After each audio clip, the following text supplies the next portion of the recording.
This is most people's concept of a fairy. Ethereal, beautiful, spending her time gathering dewdrops and granting wishes to the pure of heart. Well, maybe. But as the old saying goes, it ain't necessarily so. We're going to talk about some of the less savory members of the fake community today, and I promise I'll save the best for last. For instance, this is also a fairy. Some call her a witch or even a demon, but I disagree. Her home and habits place her solidly within the fae. Well, a certain type of fae, her name is Jenny Greenteeth. Isn't she a beauty? Jenny haunts small pools and stagnant ponds in the areas of Lancashire, Shropshire, and Cheshire in Western England. She likes to use her long fingers to pull people into the water and drown them. Why? Who knows? Maybe to eat them. Or maybe every girl just needs a hobby. Her habits might have something to do with being classified by most folklorists as something called a nursery boggy, along with her sister creatures such as the Grindylow of Yorkshire, Nellie Longarms or Peg Powler, who calls the River Tees in northeast England her home. That is, Jenny was believed to be a creature purely of the imagination, made up to frighten children into avoiding small pools and stagnant ponds, or, in the case of the Tees, wild rivers. Doubtless good advice. As for whether or not Jenny and her ilk really do haunt such places and have a habit of drowning people, well, we all believe what we want. If you happen to enjoy exploring wild rivers and stagnant pools, don't let me stop you. But if you should get the chance, say hello to Jenny for me. Another type of fake creature best avoided if at all possible is the Cwnynwn, the fairy hellhounds of the underworld of Welsh legend.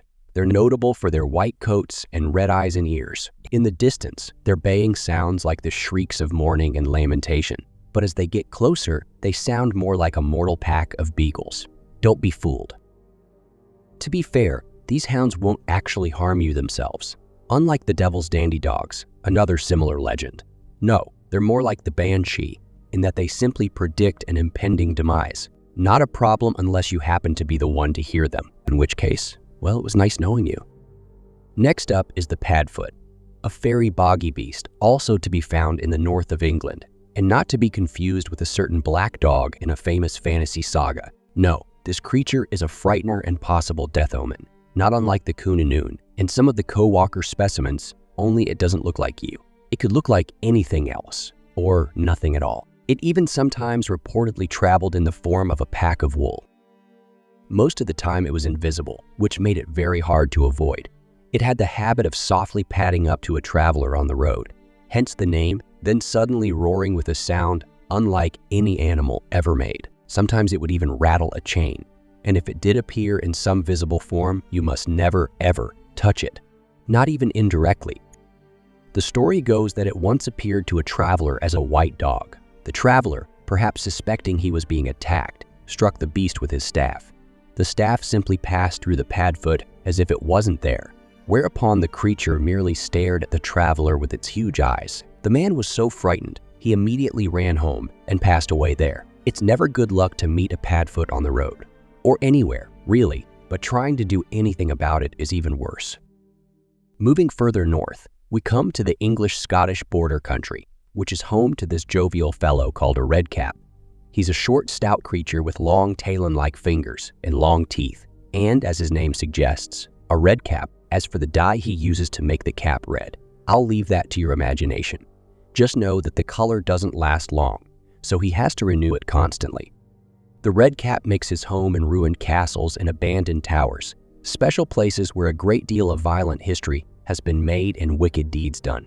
Since the Scottish border has been the site of thousands of raids and battles over the centuries, a redcap is seldom homeless. Nor could you turn one out, even if you wanted to.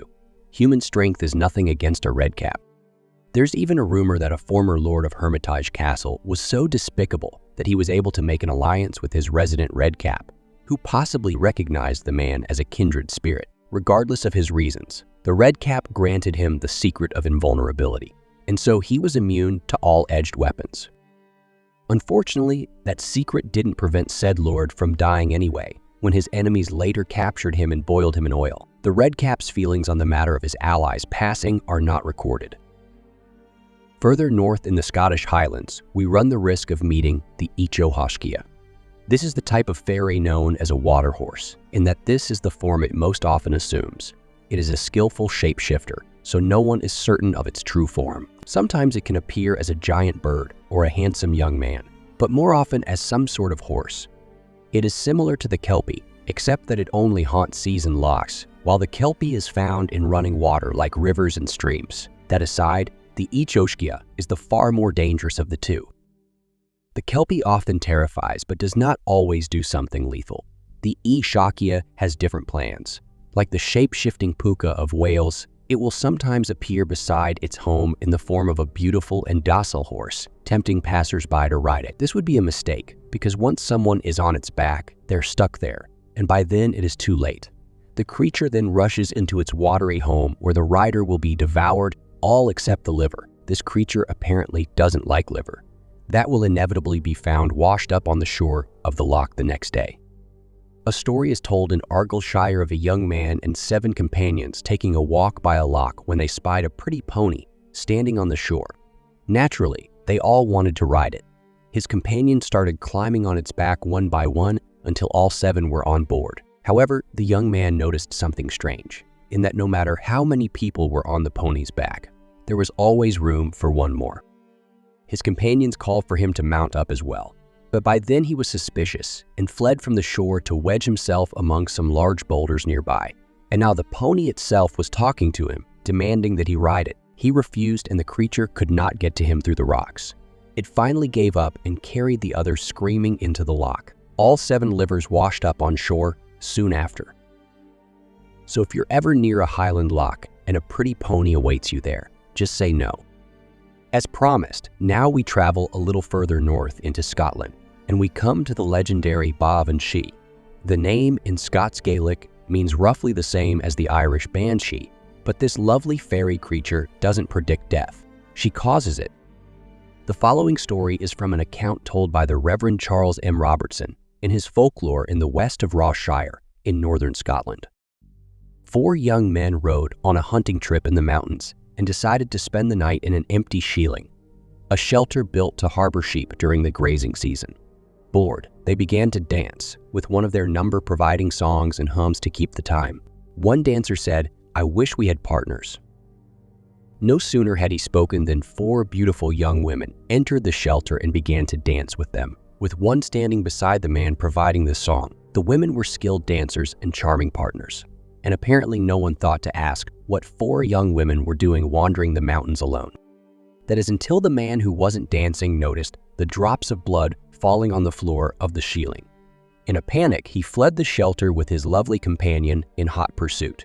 Not knowing what else to do, he took shelter among their horses, which had been provisioned outside. To his relief and surprise, the creature did not pursue him further, likely because the horses were protected by iron horseshoes, bane of the fairies. However, it constantly circled the horses like a hungry shark until daybreak, when she suddenly disappeared. He cautiously left the protection of the horses and found his 3 companions dead on the floor of the shieling, nothing more than dried out husks. That's right, fairy vampires. At least with Redcaps, you know where you stand. As with all the fey creatures we've looked at today, the place you're standing is preferably far, far away.